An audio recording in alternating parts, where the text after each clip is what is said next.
everybody, this is Ce Ce Peniston, and I want everybody in Buffalo and Toronto, all over Canada, really.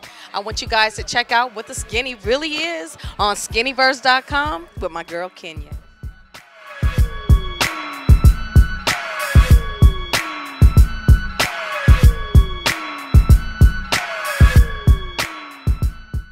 I'm going to change the da-da-ums from Finally Watch. La, la. Thank you very much. Ooh, sexual chocolate. No. It's official, Buffalo and Toronto, the heat is on. And I'm giving you the Skinni from the Time Hotel again. We just love this place. And we have a great guest for you, that ever so timeless and beautiful and talented Ce Ce Peniston. What's up, girl? What's up, Toronto? So we're going to talk to her today about quite a few things. So, you know, in 1991 you came out and you had the song Finally, which was really like an international hit. And your first album sold like 3 million records. What was it like for you around that time with selling records versus, you know, how it is now with the decline in record sales? Well, you know what? I think that people were more, music was more fun then. I think, you know, people had more of a good time. You don't see people going to the club and just standing around. People actually got out and danced and they had a good time. I feel like there was much more of an appreciation for real singing at that time, where I don't think that you hear that as much on the radio now.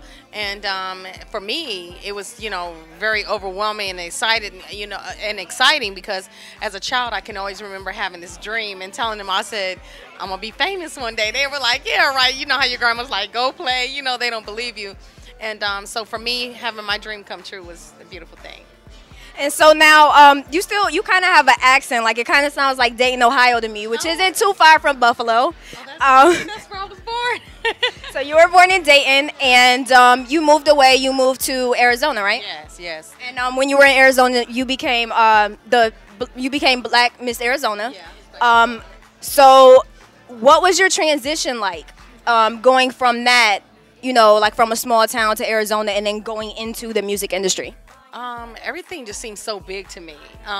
The good thing is we're doing Miss Black Arizona pageant. I felt like when I did the question and answer segment, it really taught me a lot about answering questions on the spot and efficiently and keeping your poise, you know, even if you need to take an extra couple of minutes. But the transition was, okay, now I got to put on my, you know, my big girl panties and I have to get it together, you know, because I all of a sudden went from being in Arizona and 3 weeks later I was traveling to London. You know, that was like my very first show that I had. And so it was just like a big learning process for me.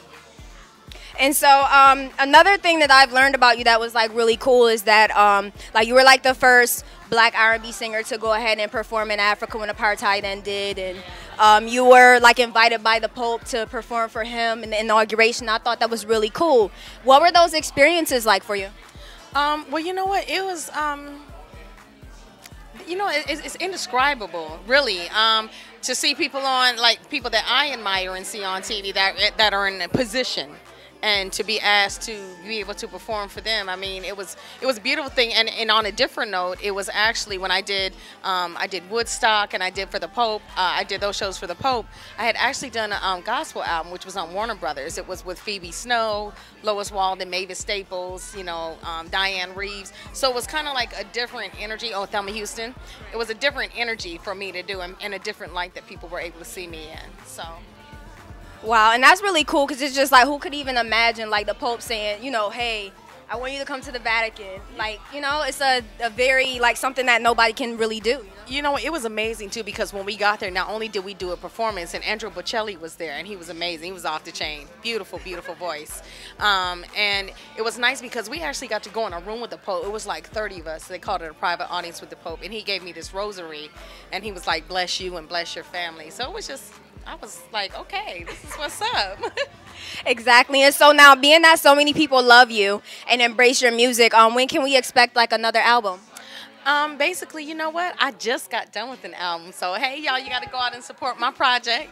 And, you know, I worked with Montel Jordan on it. Great writer, great artist. I mean, people just don't really know all about Mr. Montel Jordan. I work with producers out of Vegas named Status and Voodoo, called the Track Kings, and I work with Barris Bolton, who's out of Chicago. He works a lot with Avant, Tyrese, Genuine, just did something on R. Kelly's new project. So, yeah, I'm really blessed that we got everything finished. So we have to be on the lookout for that. Now, do you have a album title yet, or is it still too premature? You know what? I'm gonna just self-title it CC because I think it just encompasses everything of where have you been, who I am now. It's CC. It's me. This is all me. Everything I've ever wanted to express that you haven't heard in a very long time. Well, we're very happy that you're coming out with another project. Viewers, you have to make sure that you go out and support her, so I'm going to keep you updated on when her project is coming out. And they can also find you at ccepeniston.com, right? Yeah, they can find me at ccepeniston.com. I'm on MySpace. I'm on Facebook under CC Peniston. And also, I'm on Twitter when I Twitter. Yeah. So do you talk to your fans? I do. I know, for real. I answer all my own mail. People are like, "Are you an intern?" I'm like, "No." That's why it may take me a minute to get back to it because I feel like it's real important for me to be able to connect with them. And so I do my best to, get back to them, quick, but sometimes it might take me a minute. All right, so viewers, make sure that you add her and look her up, and I'm going to make sure that I get you guys information. You can also, go to skinniverse.com to get any information on CC, and that's SKINNIVERSE. And again, this has been the Skinni for Official Heat.